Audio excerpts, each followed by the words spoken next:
Good day, everybody. My name is Brett van der Skip, clinical psychologist. I've been in the mental health field for about 15 years. Started off volunteering in Cape Town in places such as Lavendale. I've worked in places such as the Eastern Cape, specifically. I was at Rhodes University, so in Grahamstown for 2 years, places like Clan William. So I've worked in a lot of different settings, and gender-based violence is something that is quite rife around our country. I think we know it's something that is prevalent, and I think a movie like this, something such as When Home Isn't Safe, I think you guys are doing a tremendous job. I've had the privilege of seeing some of the behind-the-scene sort of footage through statuses that Tamika's been sharing. Of course, obviously, one can't see too many things. But one of the things that struck me quite early, in actual fact, before I was asked to do this, was just how good the acting is. And I remember seeing a certain scene where I think it was the husband speaking to the wife and a child, and just how real it was. And I imagined when I saw this, it was almost a month ago, and I thought, like, wow, like I wonder what feelings that may bring up for one that maybe has been through something like that, or maybe hasn't. And because it is so real, and sometimes the brain doesn't know when something is or isn't real, because you're acting it out, and so you start living that experience, and so it can be quite difficult. So I saw this, and so again, I feel very privileged to be asked this because I have seen it, and it was something that resonated with me. And I hope some of the things that I will share today will be of help. And if there's questions even after this, please pose them to me. Sorry that I have to do this via video. I just and that it's pre-recorded. I just wasn't able to be present myself. But again, firstly, just thanks for this opportunity. So one of the first things that I would strongly suggest is like a debrief or a check-in with your actors, but not just your actors, behind the scenes people too. I imagine like the crew. And what I mean by the check-in is after each scene, just somebody like the director or whoever it may be, or the producer, sorry, I don't always know the terminology, but is for that person just to monitor if any of the staff or any of the crew members, if anybody looks distressed by what's happening. Remember, what you are experiencing it can be a part of your own experiences. So you may have been through traumatic experiences before, so it can obviously trigger quite a few feelings. Having said so, if you have somebody checking in constantly and recognizing, hold on, but somebody looked quite okay yesterday, and today something is very, very different. So just monitoring in real time, where are the actors, where's the crew at?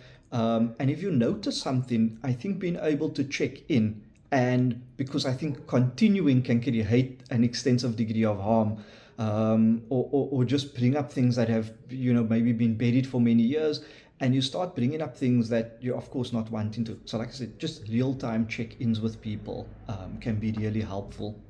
So in addition to real-time check-ins, a debrief at the end of maybe certain scenes, or at the end of the day, I think could also be really helpful. So something where you literally check in again with all the staff members or the crew members, and just really reiterating the idea, guys, we understand, we recognize this is a movie, and you're acknowledging, that this is something that may have certain results as a side effect of what people are experiencing or what they're putting themselves through.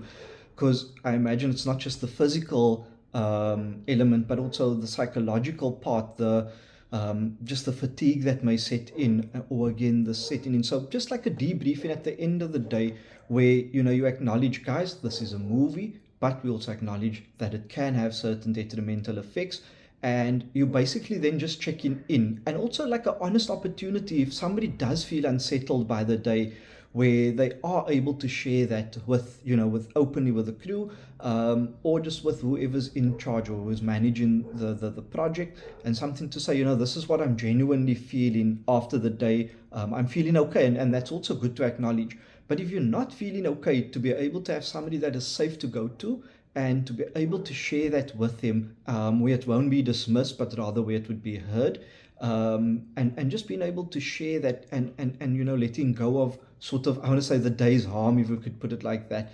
Of course, not all of it will be harmful, but even just a space where you guys can sit and debrief at the end of the day. And that may even include things like deep breathing exercises. If you Google them, if you search it on YouTube, deep breathing exercises is readily available. Sorry. And again, that can be as a team. If you do that together, I believe that that could be extremely helpful. In saying that, I think I'm going into the next part, which is like a cooling off ritual or mantra at the end of the day. Basically, like something like deep breathing. So at the end of the day, there's something that is part of the schedule. It's a ritual, but it's something that becomes a habit. So at the end of the day, we may all take a 5 minute walk just to shake our bodies to let go of what may have happened. Look, just even on a normal day where maybe nobody's adversely affected, it can also be tiring, and just shaking off the day's work can be really helpful. Some people may want to end the day off just sitting in 5 minutes of silence. Some people may take a walk. Some people will have coffee or tea.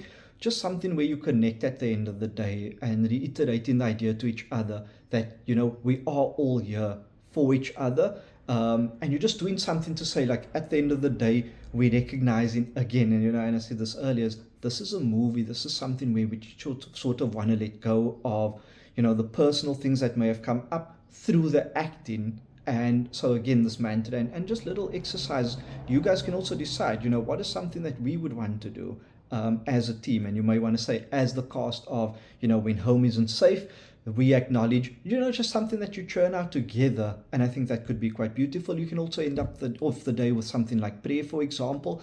And that's maybe how you shut down at the end of the day before you leave the scene, the sort of the workspace. And I think that could be immensely helpful. Something that came to mind for me, which may seem somewhat unconventional, but I think that it could be incredibly helpful. So, if you, for example, your main actor, the protagonist, and then you have the antagonists also, from what I understand, is that if your main actor is in a position of power in the scenes or in the movie, but in real life, and I'm sorry to put it in this way, in real life, they may be an arrogant person also. And I'm hoping obviously not, but something is to re-establish that hierarchy or re-establish that power.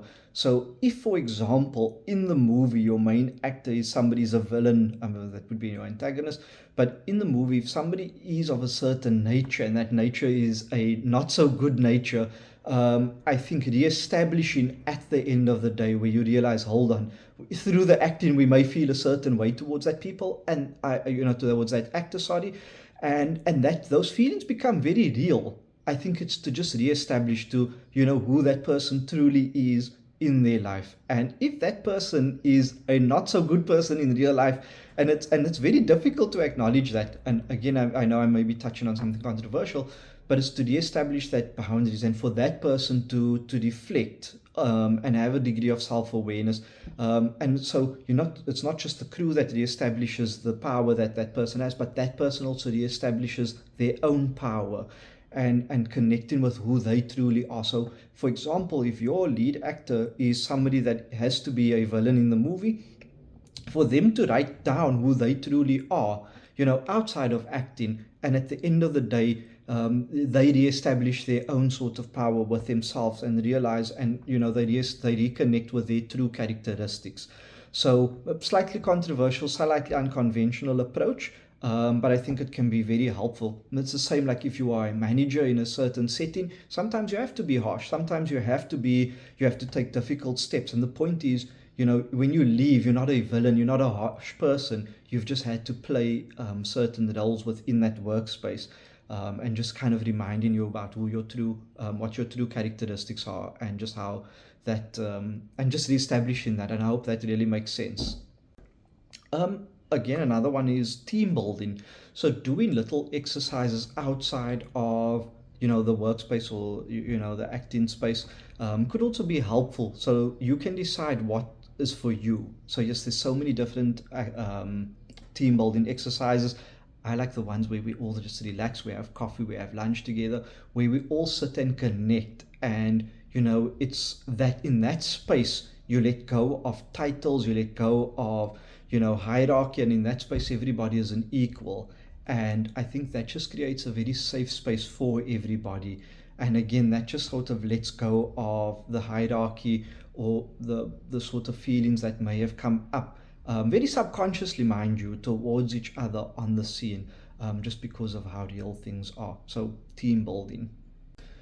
Then lastly, and I think this is well, I want to say a last resort, but we also don't want to wait till things become really, really difficult for people. But is making resources available for mental health. And so people like myself, clinical psychologists, registered counselors, mental health nurses, psychiatrists, it really depends, to the extent of what may have been triggered on set. So you may have been somebody that has been assaulted or has witnessed assault in their own families or in their communities. And through this movie, very subconsciously, something may have been triggered, and it brings up a lot of unsettled feelings, of things that people haven't really dealt with in their own life.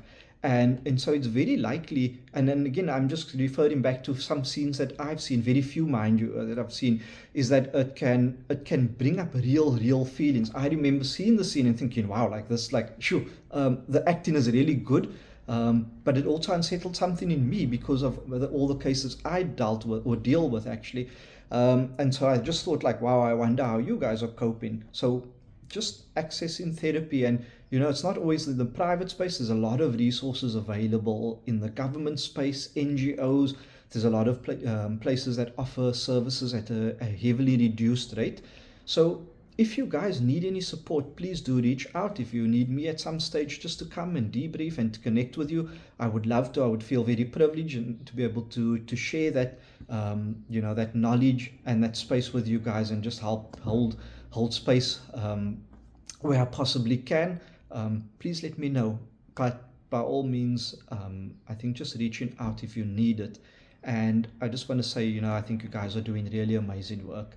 To all of you on set, behind the scenes, I'm not really sure how these things work, but I wish you guys all the best. I wish that your movie will be a great success, and to everybody also, just in your own careers. And I wish you really all the best. And I think you guys are doing great. Thank you so much for listening. Again, I'm Brett van der Skyf. Thanks, guys.